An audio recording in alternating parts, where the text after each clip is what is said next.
என்னடா இன்னைக்கு ஒரே அதிகார தோரணையில அம்மாவை கூப்பிடுறேன்? ஆமா, இப்ப நான் சாதாரண ஆள் இல்ல, எனக்கு வேலை கிடைச்சிருச்சு. இப்ப நான் 100 பேருக்கு வாத்தியம் சொல்லி கொடுக்கிற வாத்தியார். வாத்தியாரா? இந்த வாத்திய இசை போட்டி ஒண்ணு ஒரு ஹோட்டல்ல நடத்துனாங்க. அதுல அடியானும் கலந்துகிட்டேன். அமெரிக்காவில இருந்து ஒரு அமெரிக்கன் வந்திருக்கான். அவன் பேரு ஆறாமுதம். என்னது, அமெரிக்கன் பேரு ஆறாமுதமா? இல்ல இல்ல இல்ல, அவன் பேரு ஆர்தர் வில்லியம்ஸ். அவன் ஹிப்பி. இந்தியாவுக்கு வந்தோடனே ஆறாமுதோன்னு பேரை மாத்தி வச்சுக்கிட்டு வயலின் வாசிக்கிறான். அப்படியா? அவன் என்ன தெரியுமா செஞ்சான்? என் கூட வயலின் வாசிக்க முடியுமான்னு என்கிட்ட சேலஞ்ச் விட்டான். நானும் வாடா பாக்கலான்னு இறங்கினேன். இத பாக்குறதுக்கு ஆயிரக்கணக்கான கூட்டம். ஜம்மு வயலின் எடுத்தேன். நான் வாசிக்க, அவன் வாசிக்க, அவன் வாசிக்க, நான் வாசிக்க, ஜனங்கள் எல்லாம் பொறுமை இழந்து கல்லை எடுத்து அடிக்க ஆரம்பிச்சுட்டாங்க. ஐயோ, கல்லால அடிச்சிட்டாங்களா? அவன் வாசிச்சது ஜனங்களுக்கு பிடிக்கல. உடனே அவன் என்ன தெரியுமா செஞ்சான்? வயலினை கீழே போட்டுட்டு நெடுஞ்சாங்கரைய என் கால்ல விழுந்து ஓன்னு அழுக ஆரம்பிச்சுட்டான். ஏண்டா, கல்லடி அவனுக்கு பலமா பட்டுடுச்சா? இல்ல, உன்னை நான் போட்டி கூப்பிட்டதே தப்புன்னு சொல்லி ஃபீல் பண்ணி ஆள ஆரம்பிச்சுட்டான் பாவம். உடனே நான் என்ன பண்ணேன்? அவனை போய் சமாதானப்படுத்த போனேன். அவன் அழ, நான் அழ, அவன் அழ, ஜனங்க எல்லாரும் எங்களை பார்த்து அழ. டிஎஸ்பி, கலெக்டர், மினிஸ்டர் எல்லாரும் திடு மேல மேலே வந்துட்டாங்க. எதுக்கு? அவங்களும் அழறதுக்கா? அது இல்ல, அமெரிக்காக்காரனே ஜெயிச்சிட்டியே, உன்னை நாங்க சும்மா விட மாட்டோம்னு சொன்னாங்க. என்ன செய்யணும்னு சொல்றாங்க?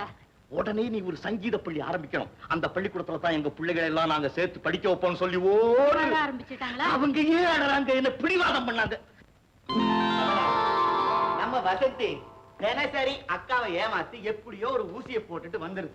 அப்படி அது ஊசி போடாட்டாலும் அக்கா இருக்கிற கடுமையான விரதத்துக்கு அவங்க உடம்பு ரொம்ப மோசமா போயிடும். உடம்பு ரொம்ப மோசமா போயிடும். விரதங்களை எல்லாம் ஒரு லிமிட்டா வச்சுங்கன்னு சொல்லி எவ்வளவு சொல்லி பார்த்துட்டு அத்தை கேட்க மாட்டேங்கிறாங்க. எப்படி கேட்பாங்க வசந்தி? அக்கா மனசுல அர்த்தமில்லாத பயம் ஒண்ணு இருக்கிற வரைக்கும் நாம எவ்வளவு சொன்னாலும் அவங்க கேட்க மாட்டாங்க. நாம எவ்வளவு சொன்னாலும் அவங்க கேட்கவே மாட்டாங்க. நிர்மல் விஷயத்துல அக்காவுக்கு இருக்கிற பிரமை தேவையில்லாததுன்னு அவங்களுக்கா தெரியற வரைக்கும் இந்த விரதத்தெல்லாம் அவங்க கைவிடவே மாட்டாங்க. இந்த விரதத்தெல்லாம் அவங்க கைவிடவே மாட்டாங்க. அது சரி, இத்தனை நாளும் உங்க அக்கா கிட்ட நிர்மல் வசந்தி கல்யாணத்தை பத்தி பல தடவை பேசியிருக்கோமே, ஒரு தடவையாவது இப்படி கொடுத்து பேசியிருக்காங்களா? அவங்க இது வரைக்கும் பேசாததுக்கு காரணம் நிர்மலுக்கு இன்னும் பொறுப்பு இல்லைன்னு தான். இன்னைக்கு காலையில அக்காவை போய் பார்த்தேன். நிர்மலுக்கு ஒரு பெரிய வேலையா கிடைச்சிருச்சான். தானா பொறுப்பு வந்துருமா. கூடிய சீக்கிரமே அக்கா வந்து உன் பொண்ணை என் பிள்ளை கொடுன்னு கேட்க போறாங்க. நீ ஏன் கவலைப்படுற?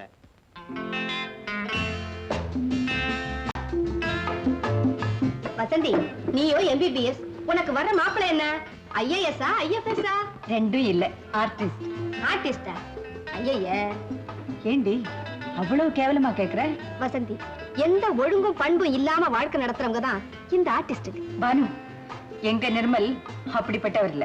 ஒவ்வொருத்தையும் இப்படி நினைச்சுதான் வாழ்க்கையை வீணடிச்சுக்கிறாங்க. எனக்கு தெரிஞ்சு ஆர்டிஸ்ட கல்யாணம் பண்ணிக்கிட்டவங்க யாரும் நிம்மதியா இல்ல. என் நிர்மலை பத்தி உனக்கு என்ன தெரியும்? அவரு ஒரு பெரிய மியூசிக் ஸ்கூல் நடத்துறாரு. இந்த ஊர்ல இருக்கிற எல்லா பெரிய மனுஷங்க வீட்டு பிள்ளைங்களும் அவர்கிட்ட தான் டியூஷன் எடுத்துக்கிறாங்க. அவருக்கு வாசிக்க தெரியாத வாத்தியமே கிடையாது. அவருக்கு இருக்கிற மதிப்பு மரியாதையும் பத்தி உனக்கு என்ன தெரியும்?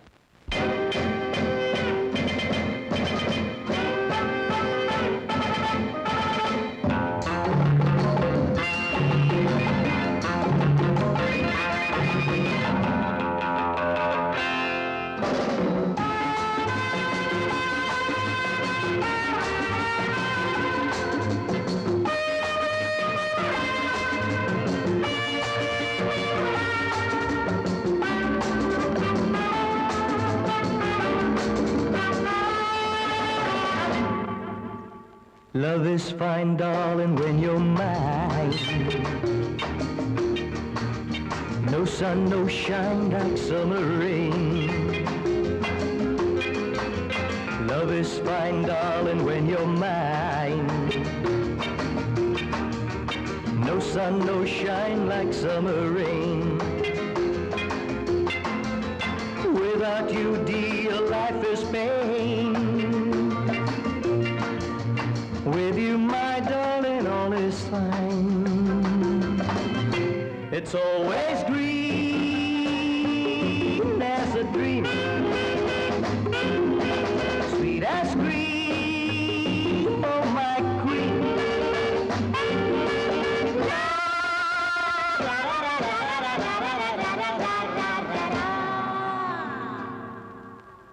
நான் ஒரு காதல் சன்னியாசி,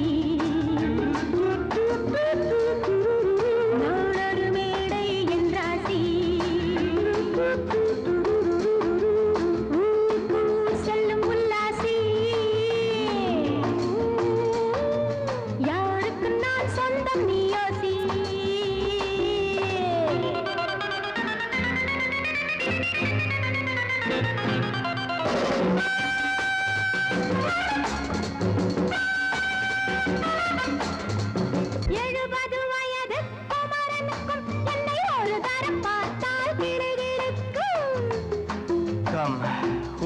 light, baby.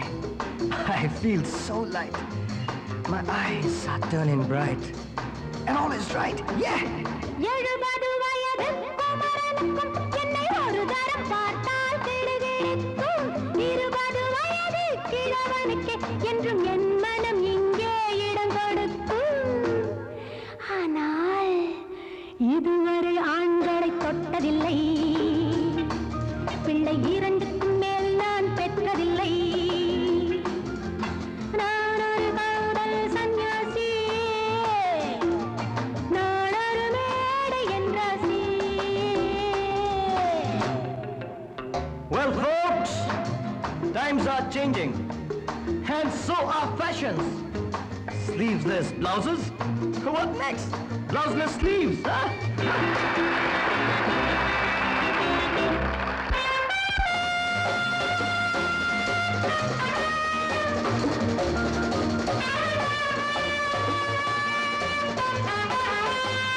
முழுவதும் துறந்த ஞானியுண்டு, அந்த ஞானியின் வரிசையில் நானும் ஒன்று.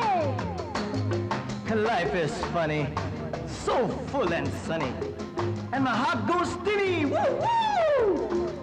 முழுவதும் துறந்த ஞானியுண்டு, அந்த ஞானியின் வரிசையில் நானும் ஒன்று.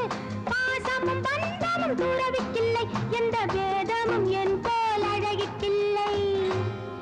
ஆனால் சொர்க்கத்தின் வழி சொல்லத்தாவன் ஞானி, நான் சுகம் பெற வழி சொல்லும் யுவராணி. நான் ஒரு காதல் சன்னியாசி, நான் ஒரு மேடை என்றாசி.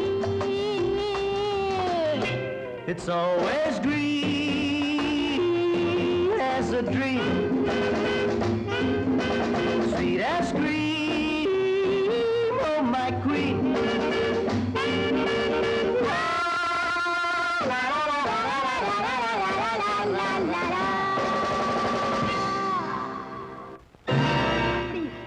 ஹோட்டலியா வாசிக்கிறேன்? ஆமா ஆமா, அந்த கன்றாவிய என் கண்ணாலேயே பார்த்தேன். அந்த டான்ஸுக்காரி அவர் மேல இடிச்சு இடிச்சு ஆடிக்கிட்டு இருக்கா. அதை பார்க்கவே சகிக்கல. ஈஸ்வரா, அக்கா, கௌரவமான குடும்பத்துல பிறந்துட்டு இந்த பாவி பையன் என்ன தொழில் செய்யறான் பாத்தியா? இப்பவே போய் அவனை என்ன பண்றான் பாரு. அம்மா. வாப்பா, இப்பதான் ஸ்கூல் முடிஞ்சதா? ஆமாம்மா, இந்த பசங்க எல்லாம் ஒரே ரகல, ரொம்ப கஷ்டமா இருக்கு. ஆமாமா, எல்லாரும் பெரிய இடத்து பிள்ளைங்க தானே. கவர்னர் வீட்டு பிள்ளையும் மந்திரி வீட்டு பிள்ளையும், அவங்களை எல்லாம் நீ மிரட்ட முடியுமா என்ன? யாரையும் ஒண்ணும் சொல்ல முடியல. இந்த கவர்னர் வீட்டு பையனும் மந்திரி வீட்டு பையனும் சதா தகராறு தான். நீ பெரிய மனுஷன், நான் சாமானியன், நான் சாமானியன், நீ பெரிய மனுஷன். ஐயோ, யாரையும் ஒண்ணும் சொல்ல முடியலம்மா. ஆமாமா, ரொம்ப கஷ்டமா தான் இருக்கும். ஏன்னா நீங்க வேலை பாக்குறது 10 பேர் வர்ற பெரிய இடம் இல்லையா, அதனால 4 விதமா தான் இருக்கும். வசந்தி, அதுல ஒரு சிரமம் என்னன்னா, ஒரு பெரிய மனுஷன் வந்து தன்னுடைய பையனுக்கு மிருதம் கத்து கொடுங்கறான், இன்னொருத்த வந்து தபலா கத்து கொடுங்கறான், இன்னொருத்த வந்து கஞ்சிரா கத்து கொடுங்கறான், இன்னொருத்த வந்து கடம் கத்து கொடுங்கறான். இருங்க. அது என்னது, எல்லாரும் அவங்கவங்க பிள்ளைங்களுக்கு தாளம் போடுற வாத்தியமாவே கத்து கொடுக்க சொல்றாங்க. பிற்காலத்துக்கு பயன்படுமேன்னுதான். இப்ப தாளம் போடுறவனுக்கு தானே காலம். ஆமா, உங்க ஸ்கூல்ல டான்ஸ் கூட சொல்லி கொடுக்குறீங்களாமே? இல்லையே, யார் சொன்னா? இல்ல, ஒரு பொண்ணோட நீங்க ஹோட்டல்ல ஆனதா கேள்வி. போய் ஏண்டா, ஹோட்டல்ல எவ்வளவு டான்ஸ் ஆடுறவளுக்கு பக்கவாத்தியம் வாசிச்சுட்டு ஸ்கூல் நடத்துறதா பொய்யா சொல்ற? ஹோட்டல்ல பக்கவாத்தியம் வச்சனா? யார் சொன்னது? சொன்னவங்களை முன்னால வந்து நிக்க சொல்லுங்க, பல்ல உடைக்கிறேன். என்ன பழிச்சு காமிக்கிறியா? இல்ல, சொன்னது நான் தான். என் பல்ல உடைங்க. நீ எப்படி சொல்ல முடியும்? அந்த ஹோட்டல்ல உன்னை நான் பார்க்கவே இல்லையே. பாத்தீங்களா அத்தை, உண்மை அவர் வாயாலே வந்துருச்சு. விடாதீங்க. எங்க மான மரியாதையெல்லாம் அடியோட நாசமாக்கணும்னு எத்தனை நாளாடா காத்துக்கிட்டு இருந்தேன். அக்கா, இப்ப என்ன நடந்துருச்சுன்னு இப்படி கத்துற? இப்ப இவன் பண்ணிட்டு வந்திருக்கிற காரியத்தை விட இன்னும் பெருசா ஒண்ணு நடக்கணுமா? நீங்க எல்லாம் சொல்ற மாதிரி இவன் தப்பா ஒண்ணும் பண்ணிட்டு வரலன்னு நான் நினைக்கிறேன். இவன் தப்பா ஒண்ணும் பண்ணிட்டு வரலன்னு நீங்க நினைக்கிறீங்க. சும்மா இல்லாம ஏதாவது ஒரு தொழில் செய்யறானே, அது நம்ம குடும்பத்துக்கு பெருமை தானே. அதான் நம்ம குடும்பத்துக்கு பெருமை.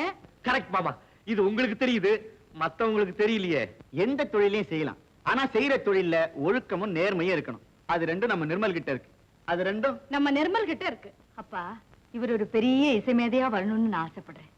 ஆனா ஹோட்டல்ல ஒருத்தியோட அசிங்கமா கை கோர்த்து ஆடிக்கிட்டு இருக்காரு, அதைத்தான் நான் விரும்பல. வசந்தி, ஹோட்டல்ல வாசிக்கிறதுனால அவன் திறமை ஒண்ணும் குறைஞ்சு போயிடாது, நீ கவலைப்படாத. இவன் யாரு கூட வேணும்னாலும் கை கோத்துக்கிட்டு ஆனாலும் சரி, கட்டி பிடிச்சிட்டு ஆனாலும் சரி, இவன் தப்பு பண்ண மாட்டான். இவன் தப்பு பண்ண மாட்டேன். குட் பாய்.